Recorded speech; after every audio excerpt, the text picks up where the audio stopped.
Welcome to Justice Counts, the podcast that goes beyond the law to what's important to you.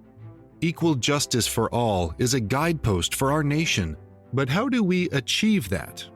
Here are your hosts, writer-commentator Bob Gaddy and novelist-attorney Mark M. Bello.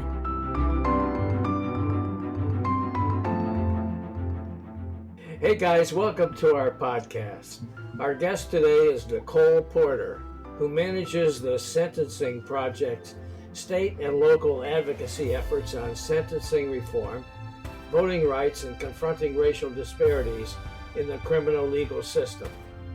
Named a new civil rights leader by Essence magazine for her work challenging mass incarceration, Porter joined the Sentencing Project in 2009, and her advocacy and findings have supported criminal legal reforms in such states as Kentucky, Maryland, Missouri, California, Texas, and the District of Columbia.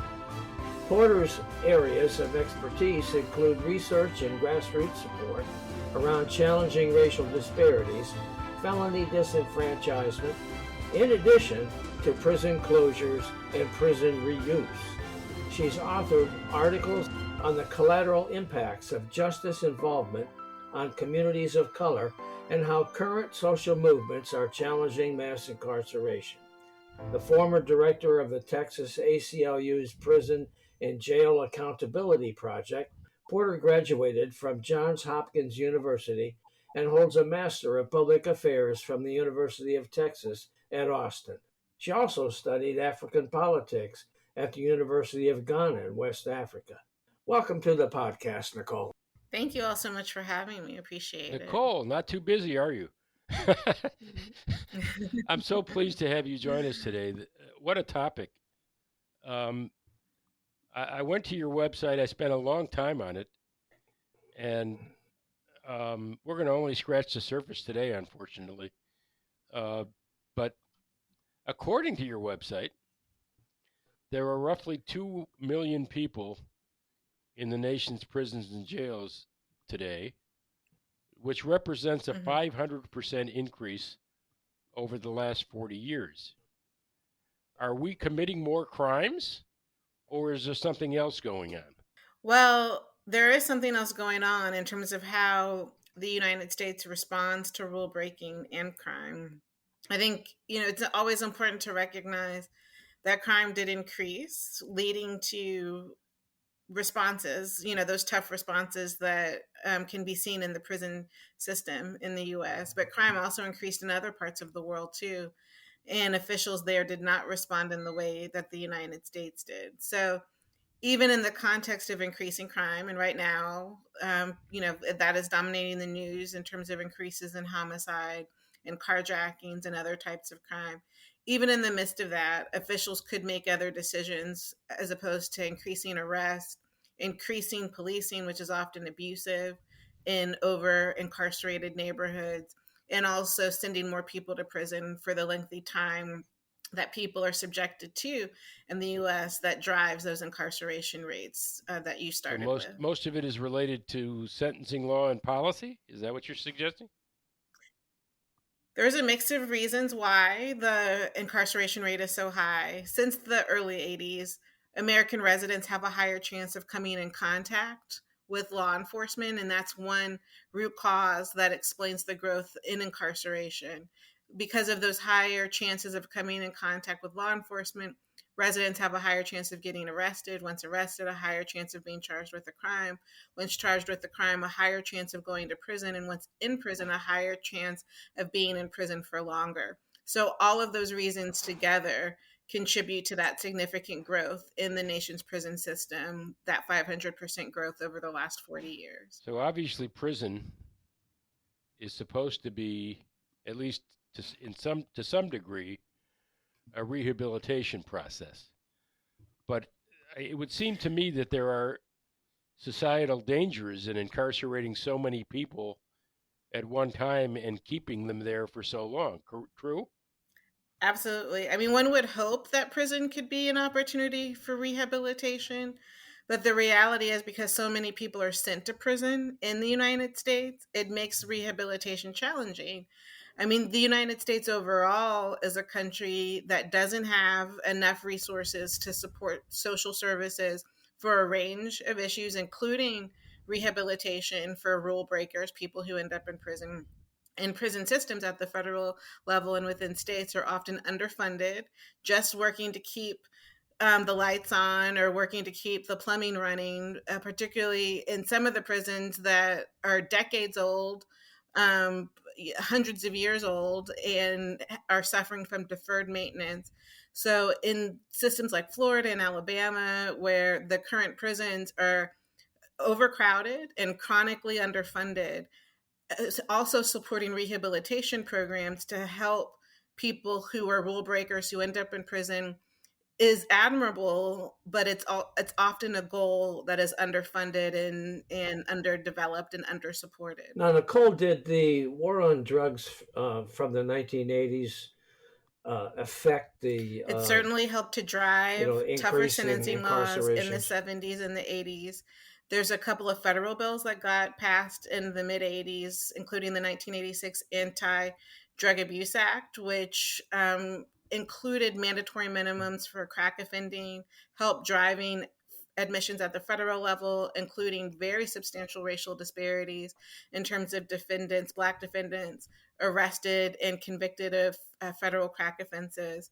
And at the state level, a range of mandatory minimums were adopted in states like California, including their well-known 3 strikes and you're outlaw, and other 3 strikes policies in states like Mississippi and Alabama help drive admissions and arrest for a range of offenses, including drug possession and drug trafficking offenses that help contribute to increases in state and federal prison populations. Okay.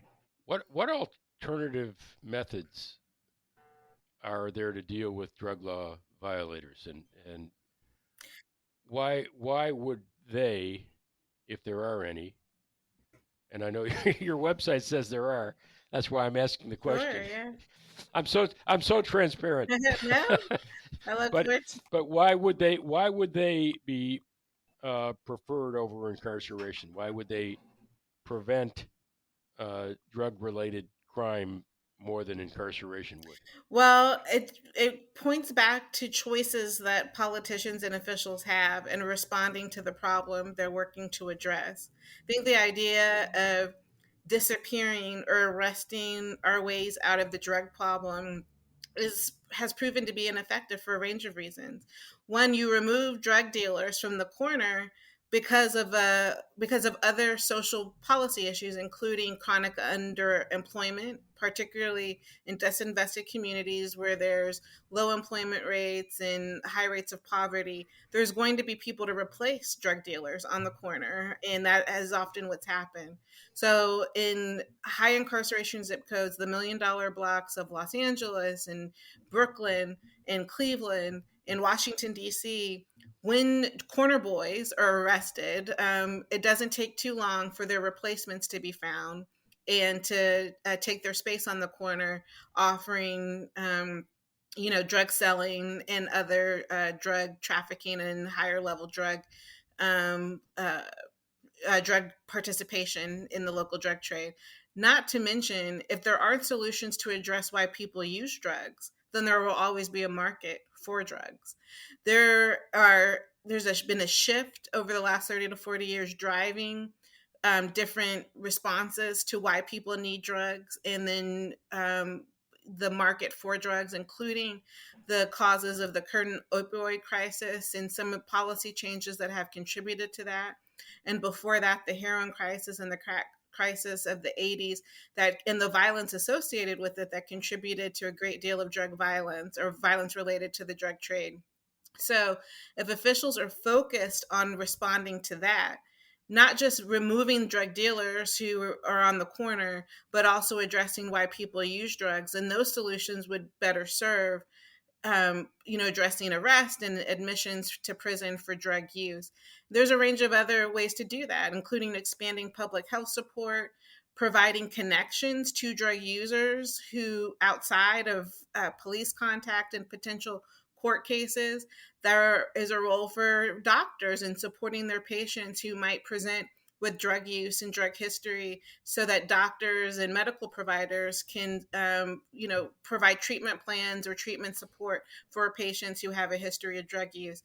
And in recent years, there's been a growing awareness of that. So primary care physicians, in educating themselves and wanting to be a support system for their patients, are starting to have that conversation with their patients around potential drug use, and then making connections to them for community-based care. So if the US had expanded those services, those connections in the 80s and the 90s, then the related increase in arrest related to drug use might not have contributed in being a driving force to the growth in incarceration, given policies over the last 40 years. Would you suggest decriminalizing drug crimes? That is certainly what some states and localities are looking at, and there's some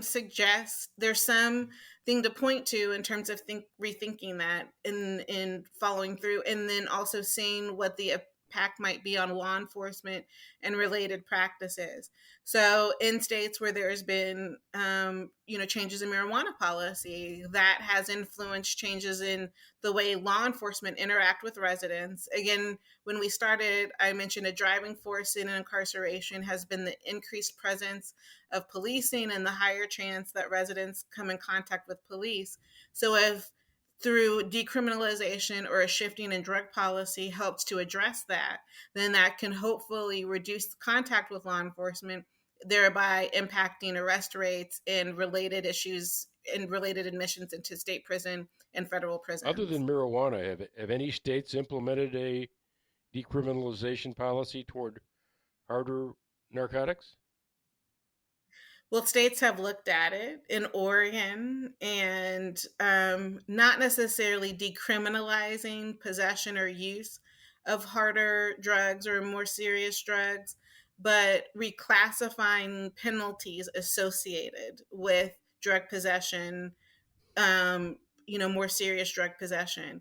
And what that means is not necessarily a decriminalization response, but that if people are arrested for heroin use, cocaine use, that the penalty that they're convicted of wouldn't necessarily subject them to too many years in prison, which is what's dominated drug policy over the last 30 to 40 years, contributing to the high rate of incarceration.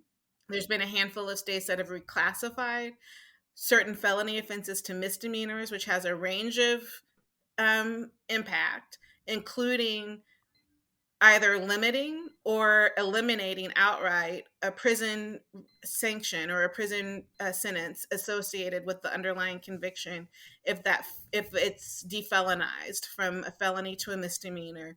It also carries with it changes in the collateral impact of conviction, because in this country, even long after people have completed their prison term or they've completed their jail sentence, there may be a range of collateral impacts to that conviction, to that felony conviction. In some states, you can be barred for life from voting, states like Kentucky and Iowa. In some states, a felony conviction can impact your ability to gain housing, to rent housing, and the private and public rental markets, housing markets. And of course, employment is a main issue that people with criminal conviction histories, particularly felony conviction histories, because that's often what employment applications ask for. Have you been convicted of a felony? In some states, they ask for if you've been arrested, but in general, the questions are around felonization. So if for drug offenses, if there can be a reclassification effort from felony to misdemeanor as a progressive change, as an incremental change towards perhaps looking at whether or not drug use should be criminalized at all, then that can help get us at least in the right direction. Would these less serious penalties affect the distributors as well, or just the users? It's mostly quantity based in terms of certain quantities around low level offenses for drug use are reclassified from felony to misdemeanor. And that's been in a handful of states, including Oklahoma and California, and other states have looked at that as well, have approached that as well. Several states are rewriting their criminal codes right now. So New Jersey has been going through a criminal code rewrite for several years, and these are considerations that attorneys and the judiciary in a state like that are going through. In terms of distributors and users, there there should be a standard around culpability. So not just the weight in which the person is caught with, because there's been so many people who've been caught up and arrested and imprisoned for drug offenses, and in reality they've been the low level person on the totem pole, because more experienced drug dealers and drug participants know not to be in possession, or not to be around a large quantity of drugs. And so many of the folks who got caught up in the drug war in the 80s and the 90s in particular were low level dealers or low level participants, and they were not the kingpins or the queenpins, because the people managing drug trafficking operations are often more sophisticated than their low level frontline, let me say, staff, for lack of a better way to refer to them, and or more manipulative in terms of convincing low level folks with inexperience to be in possession and help traffic drugs, from point A to point B. And those are most of the folks. Those are many of the people who got caught up and arrested and subjected to way too long prison sentences. We're talking about folks, first time defendants who, got saddled with 20 years in prison, 25 years in prison, at a very young age, because of their inexperience and easy to be manipulated personalities, and being convinced to traffic large quantities of drugs from Maryland up to New York and beyond.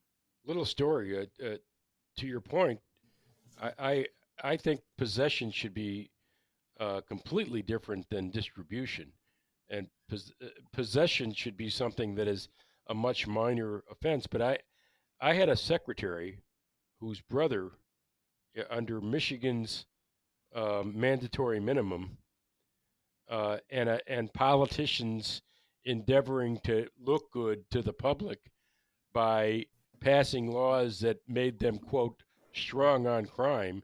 This kid went to prison for almost 20 years for possessing a hard narcotic, when a person who murders somebody and goes to prison for voluntary manslaughter serves maybe 7 to 15.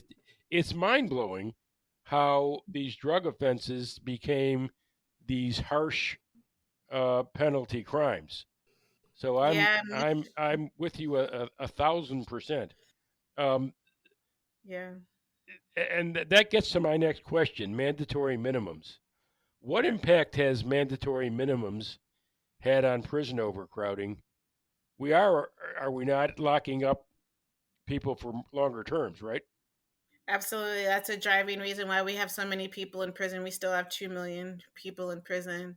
Mandatory minimums are a significant reason why there are too many people in prison. They restrict or eliminate the discretion that judges have at the time of sentencing. They give prosecutors a great deal of discretion in how they charge cases and how they charge offenses to defendants, and how they work in application is in a mix of ways. Prosecutors, particularly ones that want to guarantee conviction, will often work up a case where they subject a defendant to a range of mandatory minimums that pose a very significant prison sentence, thereby influencing the defendant in many instances. And, so many people have been convicted and sentenced under this sort of anecdotal characteristic.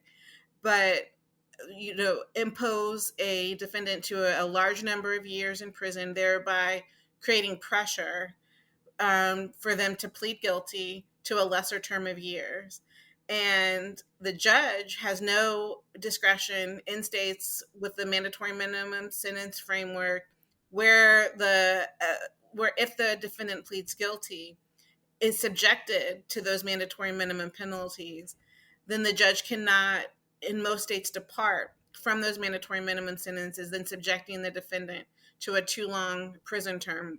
Because of that mandatory sentence requirement, once in prison, if there's any rehabilitation that the defendant successfully completes, if there's any other mitigating factors that might, you know, contribute to the person no longer being a risk to public safety, then because they've been sentenced under the mandatory minimum term, there is no ability for their early release or their earned release, particularly if they're going through rehabilitation and other sort of therapeutic training, no ability for their earned release from prison, and they are beholden to whatever term of years they are subjected to under that mandatory term. So those mandatory sentences have been a driving reason why there's so many people in prison and why the length of terms has increased so significantly over the last 40 years. Hey, Bob, I know you have a question about closing prisons, but I want to point out to the people that to what Nicole just said, you're creating hardened criminals out of people who are rookie criminals by keeping them in prison so long. They're so infiltrated into the prison population that they come out much worse than they went in. They were rookies and almost non-criminals when they went in, and they come out having been influenced by these rather hardened criminals they went to prison with. Nicole, I understand that your organization advocates closing prisons. Is that right? Yes. Well, as part of a way to reduce the overall footprint of mass incarceration, to really support decarceration, that could be through decriminalization and reducing admissions for drug offenses as well as other offenses. And then, we built too many prisons in the United States. That's a stain on this country, that in order to respond to rule breaking and the conditions that lead people to rule breaking, we responded with billions of dollars directed towards, constructing new prisons in the 80s and the 90s.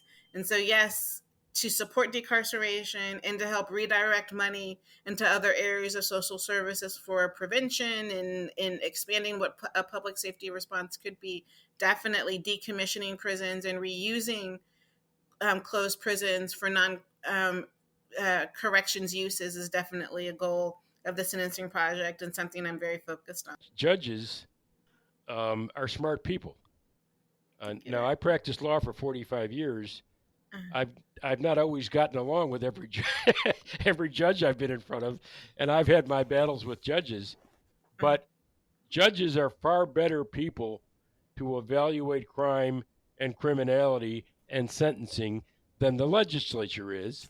They're not always elected by the people. In Michigan, most judges are elected, but be that as it may, they have a much more independent mind and view of criminality, and they're actually insulted, I think, by the legislature usurping their ability to distinguish between one criminal and another with mandatory sentencing.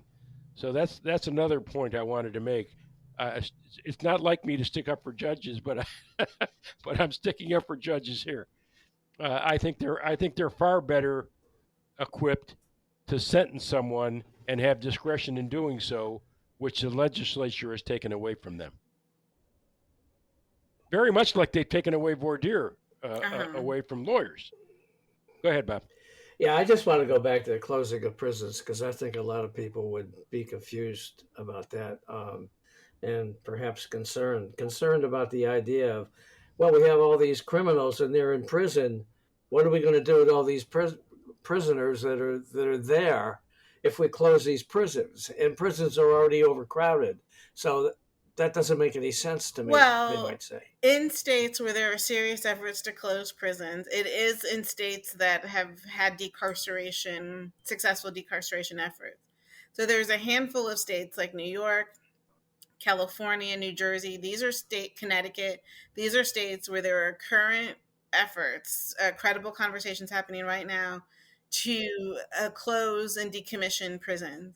Those states have Okay, that sounds like red states. I'll get you to I mean, sorry, it those sounds are like blue. blue Well, states. they technically, but Blue I'll get state. you to Yeah. some red states in a minute. Let me just stay with the states I mentioned, in that they've reduced their prison Okay. population by over 30% since they peaked in the mid 2000s. And in early March, New York closed 6 prisons in that state because the state had already had significant declines in the number of people in its prisons, and so it had all these extra beds, and which led to an opportunity to permanently close prisons and move to a conversation around decommissioning them.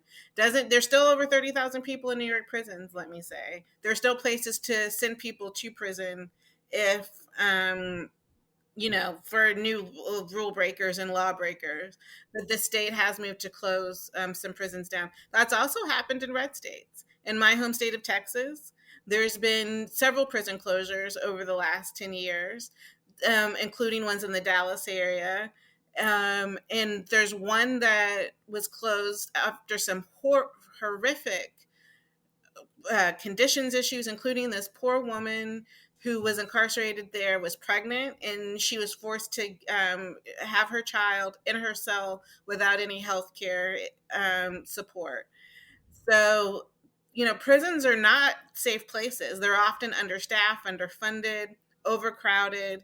And even in a crowding context, there has been moves to close prisons because the prisons that dominate state correctional systems are often aged. There's often this deferred maintenance. And even if overcrowded, some of them are just frankly unsafe and unsanitary and contribute to these outrageous conditions that many incarcerated people are subjected to and are unconstitutional. There is an amendment in the Constitution that guarantees a constitutional level of care, given that people who are in prison are under or wards of the state or the federal government. And because of mass incarceration, the federal government and states have not been able to keep up to their constitutional responsibilities to guarantee healthy and safe living conditions for the more than 2 million people in many prison lockups who are incarcerated today. There's outrageous stories out of Alabama and Nebraska, very overcrowded systems. And rather than the state addressing the chronic issues dominating the sentencing practices there, they continue to disappear people to prison. People continue to be subjected to these outrageous conditions. And there just has to be a better way, given what people have been subjected to. Well, some people might say, well, why don't you just fix up those terrible prisons so the conditions aren't so bad? We've tried that. I mean, so many tens of millions, if not hundreds of millions of dollars have been directed towards continued underinvested and under-resourced prison systems. The people in prison will never be at the priority list given the other responsibilities Sure. that states have. Mm-hmm. Yeah, that's for sure. Yeah.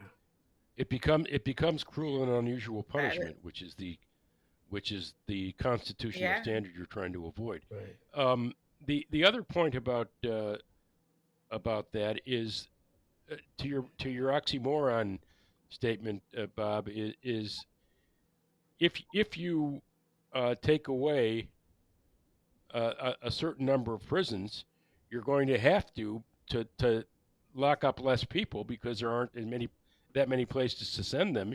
You're going to have to, as a matter of fact, decriminalize certain lower level crimes and not put people in prison because there's no place to send them. Right. So the cart drives the horse in that setting. But anyway, I want to get to a really important point, and we're going to run out of time. And we've got to have you back because I love this topic.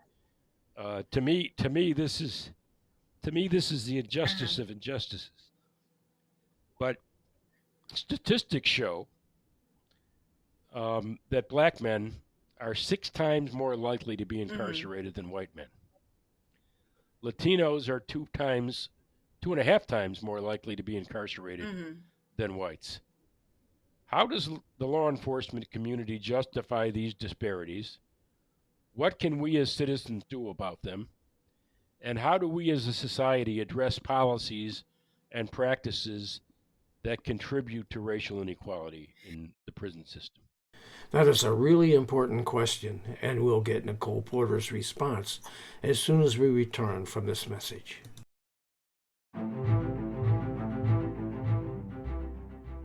Yeah, I mean, it is about that high rate of contact that Black and Latinx residents have with law enforcement. So, changing the nature in which residents come in contact with the police that might lead to that arrest, charging, and imprisonment will help get at those drivers that you just mentioned in naming those statistics. So, reclassifying felony and misdemeanors, decriminalizing certain, if not all, drug use offenses. So that way, when residents are in public spaces, in highly over policed neighborhoods that really drive arrest within a particular state, like California or New York, that the nature in which residents come in contact with police is fundamentally changed. And that can help reduce arrest and then reduce those other steps in the criminal legal system for defendants or residents who are most at risk at coming in contact with the criminal legal system. So first step is around changing the way in which residents interact with law enforcement, and law enforcement need to be freed up so that they can go after serious offenses and serious crimes, as opposed to, what really amounts in many communities to harassment of residents in neighborhoods where there's a large police presence. And the history out of Ferguson suggests that, given the reporting that followed the Michael Brown killing, and those circumstances in Ferguson are similar to the way in which police interact with residents in other communities around the country as well. I had a question. Mark sent me some information that indicated that your organization has called for reparations for incarcerated people. Now, I'd like to know what that involves. Are we talking about wrongfully incarcerated people, or all incarcerated people? What are we talking about here? Well, I think there's a couple of things to consider. One is that norms have shifted over the last 30 to 40 years around what is a legitimate response to crime. And that is, what the Sentencing Project and some of our organizations are talking about. And we mentioned it in our conversation already. The fact that, some folks have been subjected to 20-year or too long prison terms because of mandatory minimums. Right. If sentenced today, in some states like New York, people would not be subjected to a 20-year mandatory minimum, even for a drug-related offense that's more serious than possession or use, because norms have shifted. We've talked and helped contributed to the fact that even if there's a role for prison in responding to rule breaking, the mandatory minimum sentences and the other excessive practices that lead to life imprisonment or 20-year mandatories is been an excessive response to rule breaking and has helped contribute to mass incarceration. So if norms have shifted, then repairing the harms associated with those excessive sentences, not just the years lost for prisoners who were sent away for too long prison terms, but also the impact on families, the loss of parents, the loss of income and being able to pay into the Social Security system because people were in prison during their working years, that there's a conversation about what is the responsibility of the country to people who were disappeared during the era of mass incarceration. My recommendations around that have not involved individual payments to people who've been subjected to too long prison terms, but in states where there are decarceration strategies, where there has been reductions in prison populations, that should free up resources outside of the prison system to direct resources into communities as part of a prevention-based strategy, as part of a reparative justice strategy.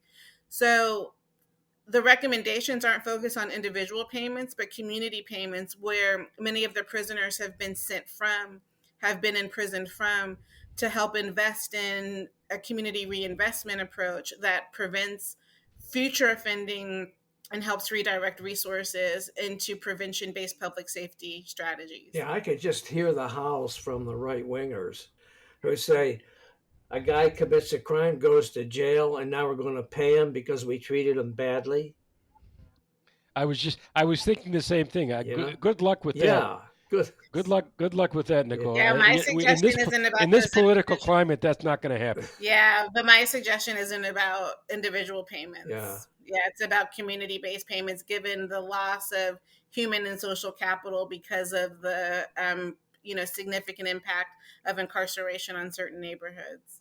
But you're still looking at a prisoner getting out of prison and applying for a grant or something like that. No, it wouldn't be. No? It would be focused on directing resources into boys and girls clubs, right. Public health support, not just around for drug or substance use treatment, but cognitive behavioral therapy treatment and supporting other mental health resources for people most at risk. I don't want to discourage you, and I don't want to give the impression that I'm against reparations. I'm just saying fat chance with this. Yeah, with this government. Well, it is a reflection. It is a way to direct the limited resources that are available, the limited public resources that are available towards a better funded public safety strategy that can help avoid crime, prevent crime in the first place. Well, I'll say this: if you're going to advocate for this, you better have a pretty good way of describing it, so people don't get the wrong idea. It reminds me of the defund the police thing that the Republicans hung on the Democrats. And I think people sort of fill in their own understanding without engaging with what we're talking about. Right. And so, again, what my suggestions are around individual payments. Right. Okay. Hey, Nicole, I'm gonna ask you and Bob a question. Sure.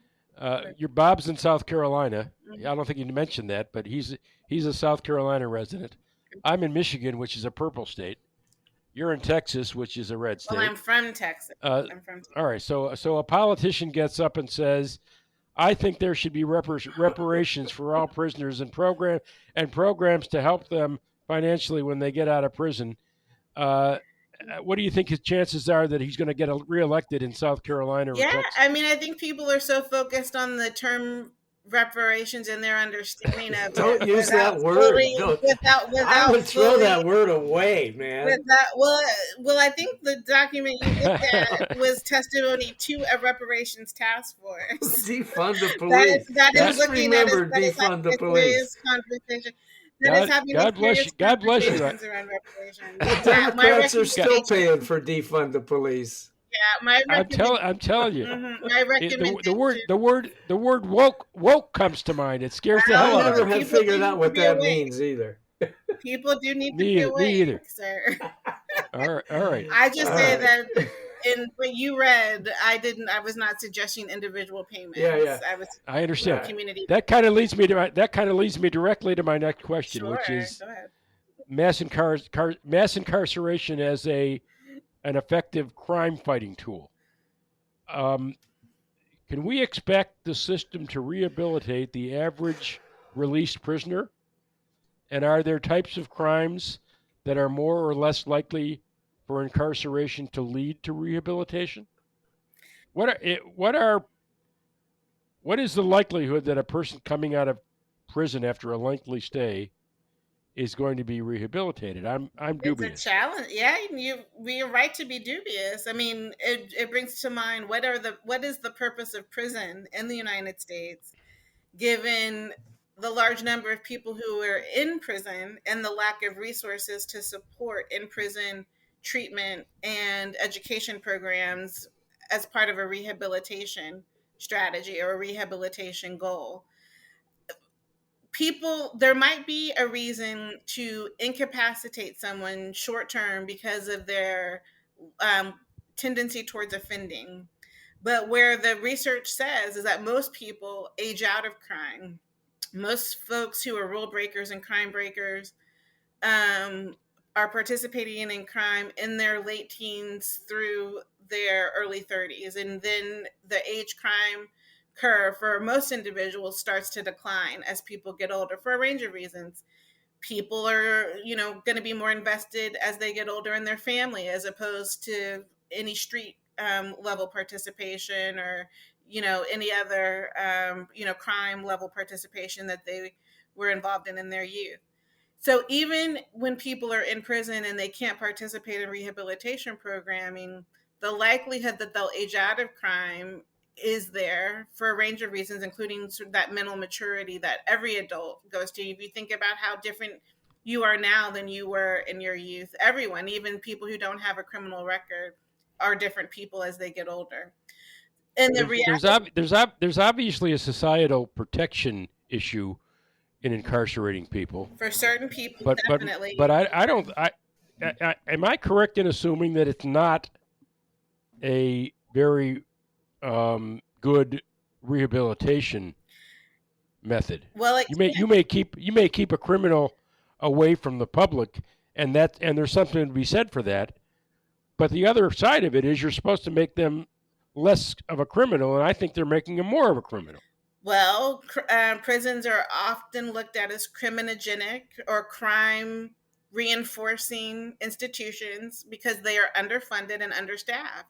And so the idea that people sent to prison will experience rehabilitation, that's a naive perception around correctional institutions in the United States because in the way they're oriented and under-resourced. There's just not enough programming available to individuals who are in prison today. It's not that there's no programming, but there's often waiting list for many of the in-prison rehabilitation programs and treatment programs that are available. There's all these restrictions for people who are in prison when they can even participate. In some states, if you're sentenced to life, you're not even eligible to participate in in-prison programming. These are states like Arizona, because they have so many people in prison that the limited rehabilitation resources they have available, life sentence prisoners or, decades long folks sentenced to mandatory minimums aren't even eligible for in-prison rehabilitation. So they're literally being warehoused and not able to participate in any anger management or cognitive behavioral therapy or other types of mental health support because they're not eligible. And there's so many people in several state prison systems around the country who have that similar experience. Are there any statistics about the threat of prison? I mean, Bob wouldn't commit a crime because he's afraid to go to prison, right? Oh, you mean in terms of a deterrence? Yeah. In terms of that you wouldn't commit a crime in the first place. Most people who are arrested and then convicted are under influence at the time of their crime. So the idea that they're rational thinkers and are weighing the possibility of prison in terms of not doing whatever they're gonna do to avoid a prison sentence is not.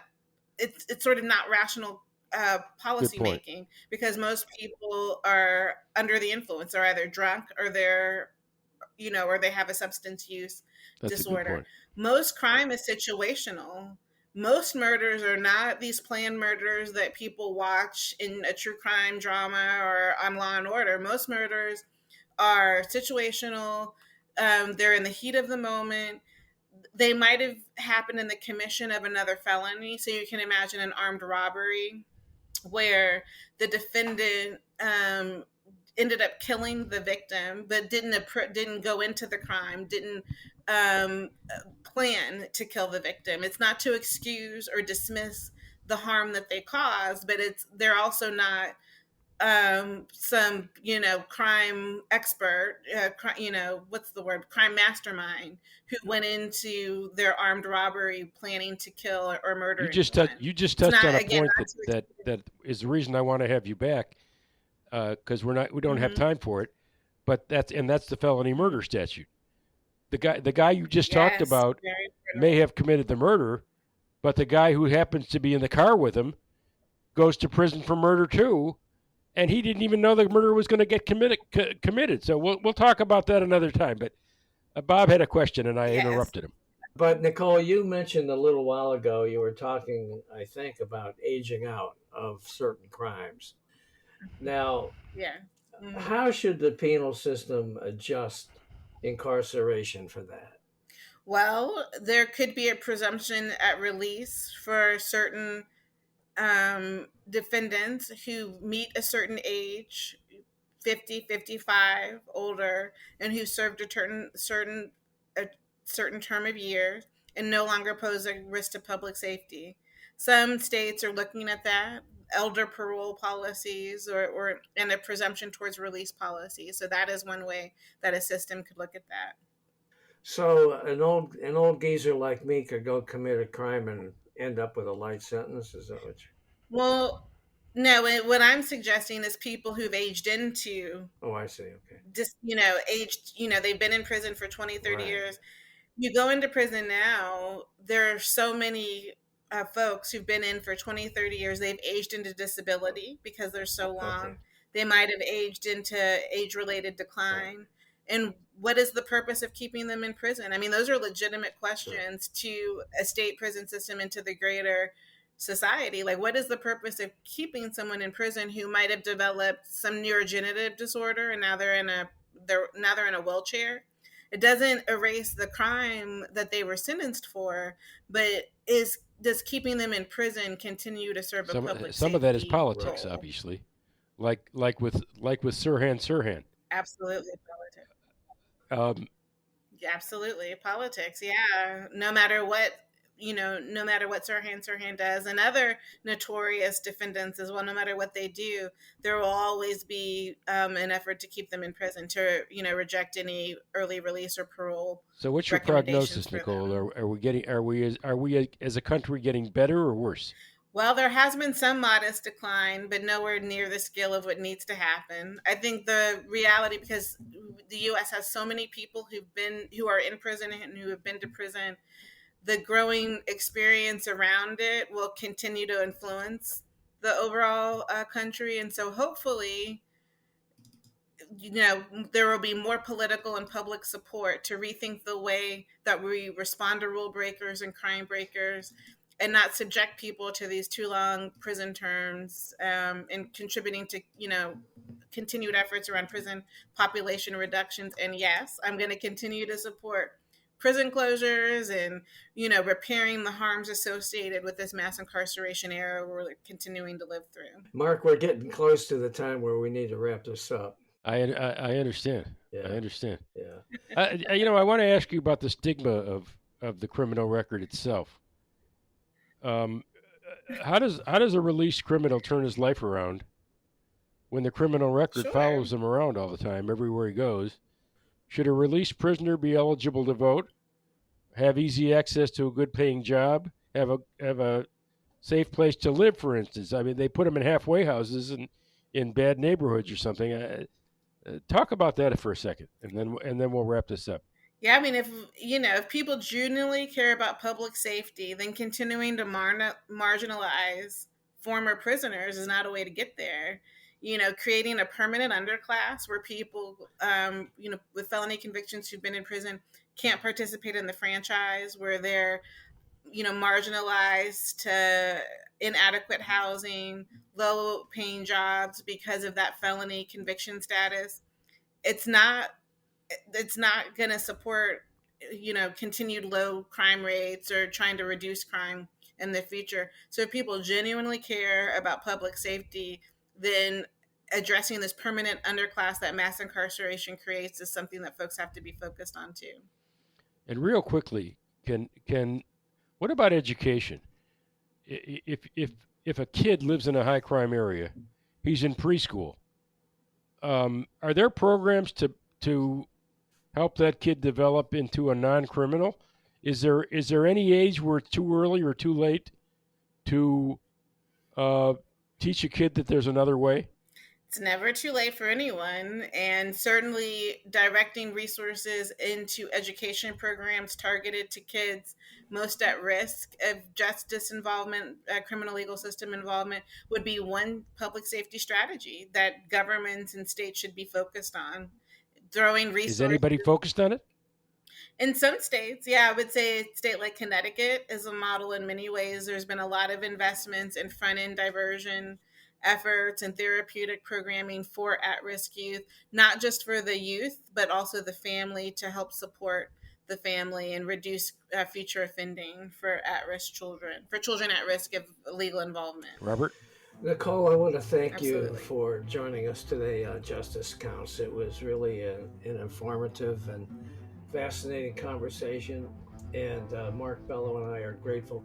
We do want to have you back because I know that there's a lot more that we can cover. But you know what? Meanwhile, if you guys haven't done so already, please check out Mark Bello's Ripped from the Headlines legal thrillers. They're all available on Amazon and other major online booksellers. Mark has quite the hero in attorney Zachary Blake, who fights for justice on all fronts. His books are Betrayal of Faith, Betrayal of Justice, Betrayal in Blue, Betrayal in Black, Betrayal High, Supreme Betrayal, Betrayal at the Border, and his latest, You Have the Right to Remain Silent. For more What? No more betrayals. His agent said stop it with the betrayals. Anyway, for more information, just check out markmbello.com. Until next time, this is Bob Gaddy for Mark Bello, signing off for Justice Counts.